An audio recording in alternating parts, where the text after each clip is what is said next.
Na entrevista do dia com Maria Lídia Flandoli, a polêmica decisão do STF sobre medidas que afetam o mandato parlamentar.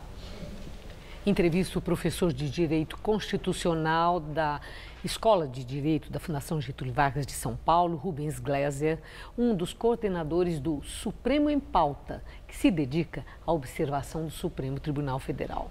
Agradeço sua presença. Vimos agora que o Senado, com a prerrogativa que lhe foi dada por decisão do Supremo, decidiu favoravelmente a Aécio Neves, que resgatou o mandato.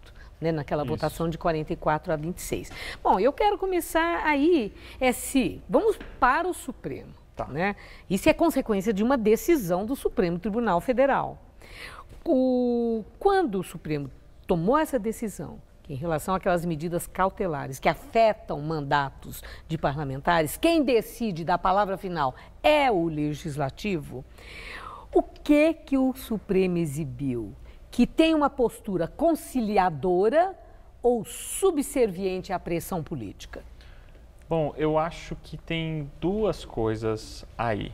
Uma delas, foi o que a maioria entendeu, é o seguinte: olha, essa é uma decisão, no fundo, política, e o Senado tem que lidar com o custo político da decisão. Por isso que, hoje mesmo, o ministro Alexandre de Moraes concedeu uma liminar para dizer que a votação não poderia ser secreta, deveria ser aberta, para que a população pudesse reagir com base nessas votações e na postura dos seus senadores.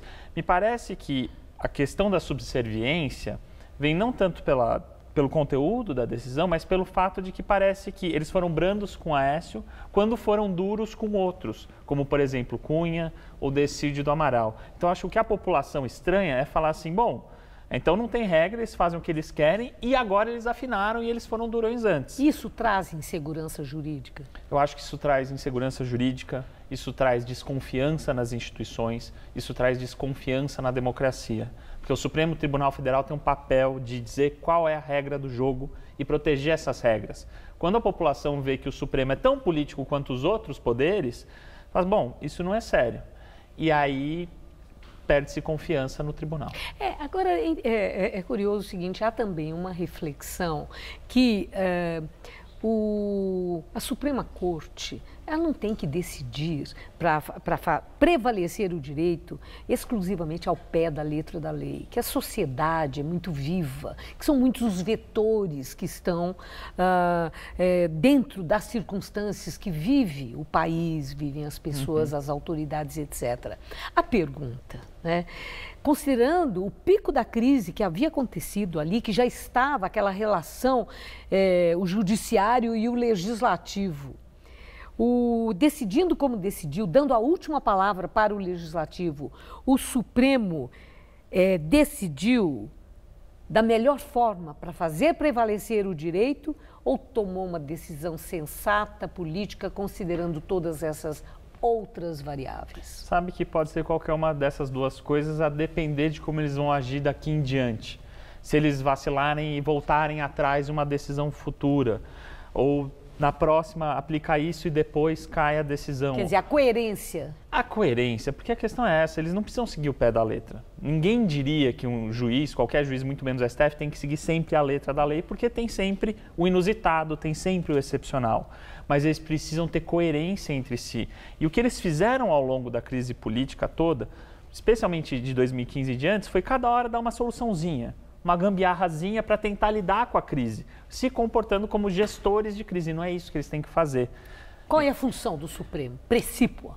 A função precípua é diminuir a temperatura da política, dar regras claras e consistentes ao longo do tempo e tratar casos semelhantes de forma igual.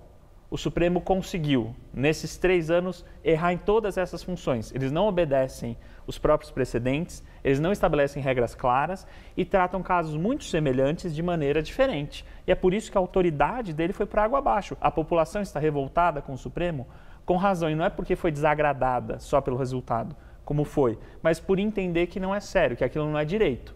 e que eles não têm poder para ficar fazendo isso e tratar as pessoas com impunidade uns e com outros não.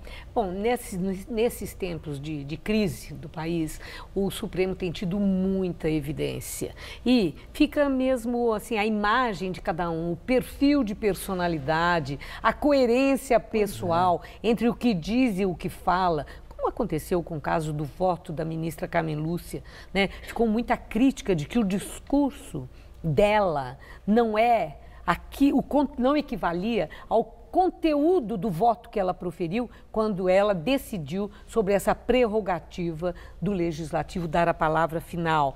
Tudo isso contribui para apequenar, para diminuir o Supremo Tribunal Federal, a credibilidade da Corte Maior? Eu acho que essas coisas sim, o fato das pessoas inclusive identificarem quem são os ministros e que são as decisões dos ministros e as posições políticas dos ministros, faz com que a gente não veja tanto um tribunal ou uma instituição.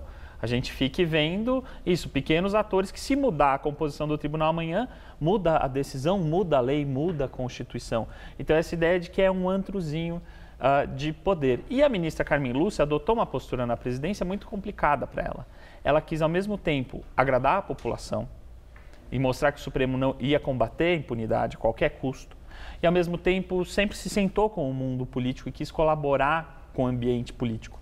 Tem momentos em que essas duas posições fazem demandas opostas.